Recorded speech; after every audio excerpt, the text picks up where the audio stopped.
Id-direttur tad-Dipartiment tas-Sigurtà fit-Toroq f'Transport Malta, Audrey Baldacchino De Micoli, sostniet li reviżjoni f'dak li kien magħruf bħala The Highway Code tirrifletti l-iżviluppi matul is-snin.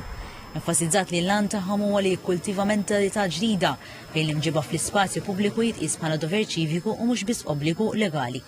Dr. Baldacchino De Micoli spjegat li dan id-dokument tfassal minn Transport Malta f'kollaborazzjoni ma' diversi entitajiet pubbliċi fosthom il-Korp tal-Pulizija ta' Malta, Infrastructure Malta, is-Servizzi tal-Inforzar Lokali, id-Dipartiment tal-Protezzjoni Ċivili u l-Konsill għas-Sigurtà fit-Triq.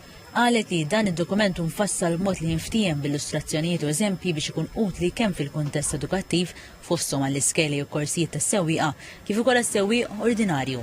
Spjegat li dan id-dokument jinkludi affarijiet ġodda fosthom dik li sejħet bħala id-Dutch Reach. Dina tkun li meta xi ħadd qed joħroġ min-naħa tax-xelluk tal-karozza, il-biba jiftaħa bil-id il-leminija. Għax dak il-mod l-ispallej jiduru biex iħares min ikun ġej min-naħa tiegħu ħalli meta jiftaħ il-biba ma jikkreax xi accident jew ma xi ħadd ġej bir-rota jew ħadd ġej bil-mutur jew xi ħadd ġej bil-mixi. Fakret li dan id-dokument mhux biss għas-sewwieqa iżda wkoll għal dawk li jkunu qed jimxu fit-triq.